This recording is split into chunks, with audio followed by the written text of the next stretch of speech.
Hello, and welcome to the Next in Health podcast. I'm Igor Belokrinitsky, a principal with PwC Strategy End, where I get to help leading health organizations with their strategies and operating models.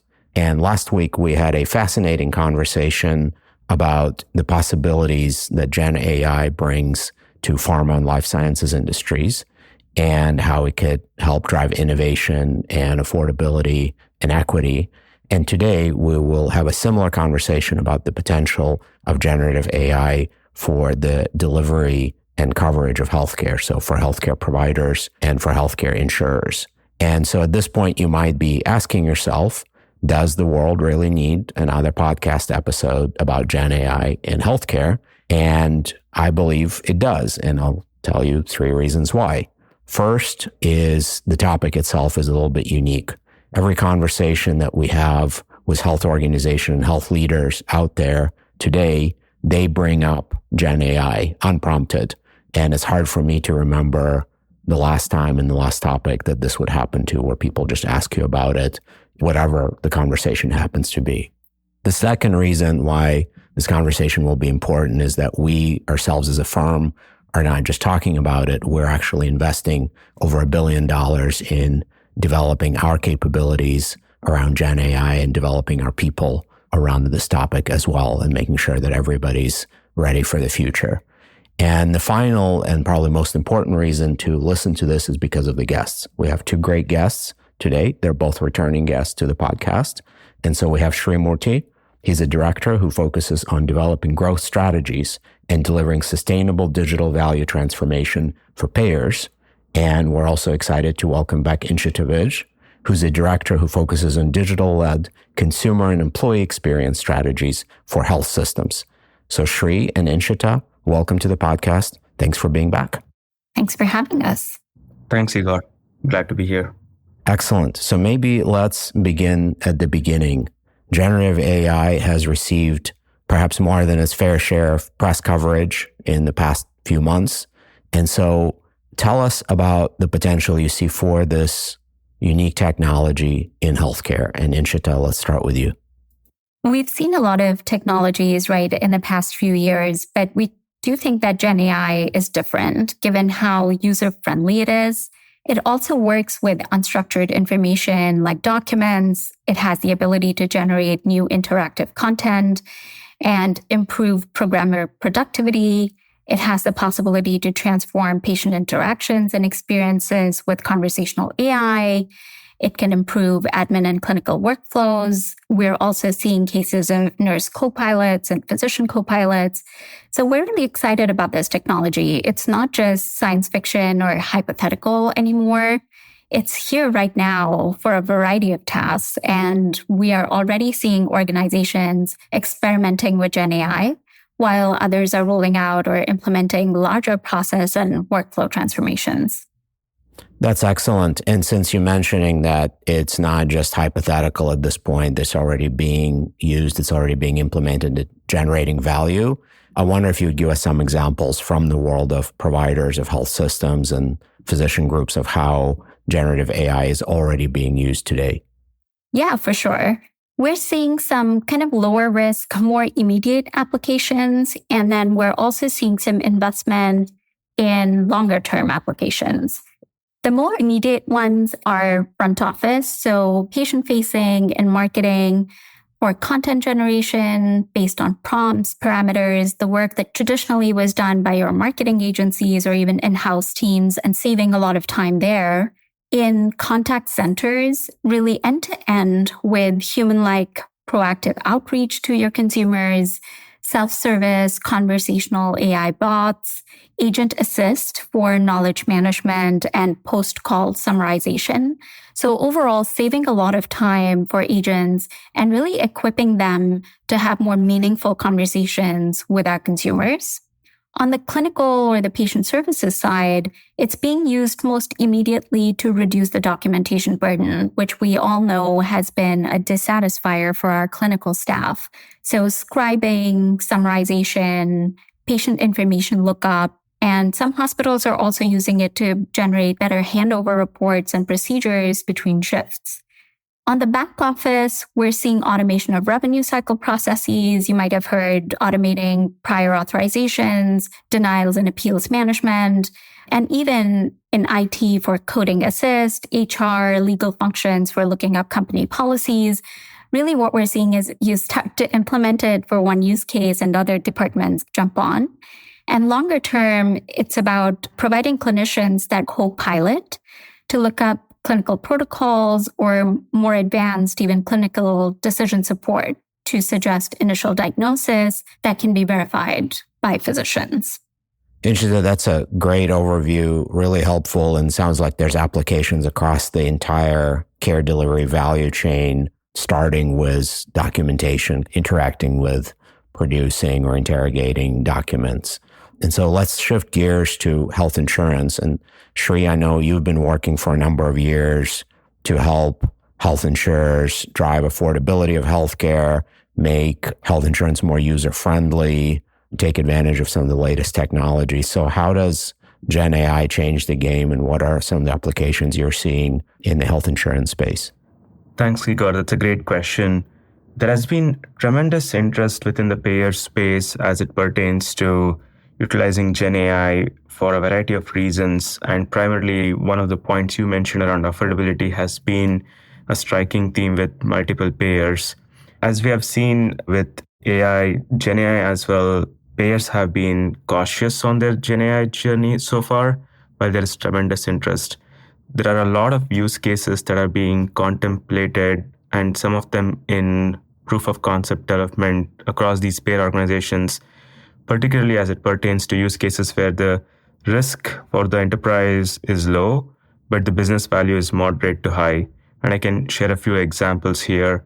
In front office, we see payers interested in use cases such as generating RFP responses for Medicaid bids and generating marketing and social media content. Because quite honestly, this technology does quite well with knowledge work with creative aspects as well. In the front office, we spoke about some examples, but as you go towards the middle and back office, it becomes even more interesting. In middle office, we are seeing use cases being contemplated around generating draft letters after processing prior auth requests, verifying completeness and accuracy of the documentation submitted as part of provider appeals, grievances, and so on. In this way, clinicians can focus on the higher value-add tasks, whereas the technology can take care of some of the more routine tasks in the back end. In the back office, which is primarily around like call centers, claims, etc., we are seeing focus around performing contract reviews, helping members understand their explanation of benefits, setting up co-pilots for claims processors and others within the back office space. The one that I find most intriguing and interesting is the idea of a co-pilot for a claims processor or a call center rep. Think of co-pilot as in the background, can fetch answers for you for questions, looking through hundreds of documents in real time, and really come up with recommendations on what is the next best action for this processor. There's a lot of momentum and thought being put in trying to conceptualize what this would look like. And quite honestly, like there are a lot of parallels in some of these use cases to what Inshita referred on the provider side. And the value drivers for these are primarily centered around efficiency gains. That is, what kind of cost savings can I get by implementing this use case? What's the productivity gain that I see? How does it help improve the effectiveness of the work that my processors do? And taking this one step further now, payers can look beyond their own four walls. Yes, they can certainly and should implement GenAI use cases within their four walls, but also some of the leading payers already have provider enablement arms to support various physician groups. This is another quiver in the arrow of these payers to support smaller physician groups with some of the GenAI and AI applications that Inshita had pointed out on the provider side. That's excellent, Shri. Again, a great description showing us opportunities across the entire payer value chain, and then also spilling over into that very important intersection between the care and coverage, between the payer and provider. And I heard you mention this kind of a framework of the many use cases, of the many uses that are possible, prioritize the ones that have high enterprise impact and low risk. And likewise, as Inshita was describing all the different possibilities, she did not talk about diagnostics first, she talked about it last. And so at some point, we will do all the things that are high impact and low risk, and we'll start looking at that other quadrant that has even higher impact perhaps, but also potentially higher risk. And so I'm wondering if you would talk about how health organizations can think about the risk posed by GenAI and how they can begin to manage it for themselves and their various stakeholders. And Shri, let's stick with you with health insurance, and then we'll go to Inshita with the providers. Yeah, sure, Igor. So like any new technology, which is still being proven, there are a number of risks, and there is a lot of work that we as a firm have done around responsible AI as well. And so really the risks come to some things which are basic and common sense, and some need to be thought through with the right sort of framework and approaches. For example, like patient data always needs to be handled with care. You want to make sure the right protocols are put in place there. But as you think about deploying some of the use cases within your environment, there are security and IP risks. So for example, you want to make sure that the data that you are using to train the model is not going out to the external world, and it is contained within the four walls of your organization. You want to make sure that whatever outputs come off, that there's an algorithm risk that needs to be managed in terms of understanding the bias, the explainability, and the fairness. Explainability is a major concern. And then there are thoughts not only around managing the risks from external perception risks, algorithm risks, and explainability, but also financially, you want to make sure that any sort of use case that you're going to go build, there is financial discipline and rigor, meaning is there real ROI for these use cases? Is the juice worth the squeeze? And over time, the cost of building the proof of concepts and productionalizing this in your environments will become cheaper. But at this stage, it's worth investigating a little bit more on the financial aspect as you go build the use cases. Yeah, great points there, Shri. And I think all of what you said applies across industry, not only to health system. I would say any industry that's taking on GenAI use cases or developing a strategy.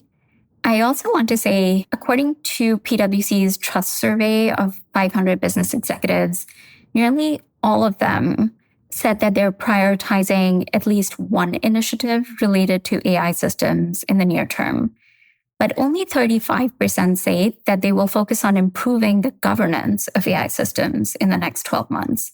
So that's an important point. To mitigate the enterprise risk that Shri highlighted, organizations should focus on establishing a very clear governance at different levels in the organization. So at the top or executive level, thinking about just your culture, embedding the ethics, the boundaries of AI, and involving your entire organization into the risk and ethics of AI. And governance for selecting and implementing the use cases at the functional level and making sure it has participation, not just from IT or digital, but really involving clinical, compliance, legal, operations, and HR. We're seeing organizations think about different operating models for this AI strategy and implementation, such as enterprise-level committees, decentralized function-led AI committees, or even matrixed, kind of some form of a combination of these, right, to ensure the right oversight. And I would maybe end with saying that it's also imperative to make sure we upskill and train employees and involve them in thinking about the risks and rewards of GenAI, right? That should not be an afterthought. Thanks, Inshita. That's a great point and a great reminder. And I know you in particular work a lot on improving the employee and the caregiver experience in healthcare.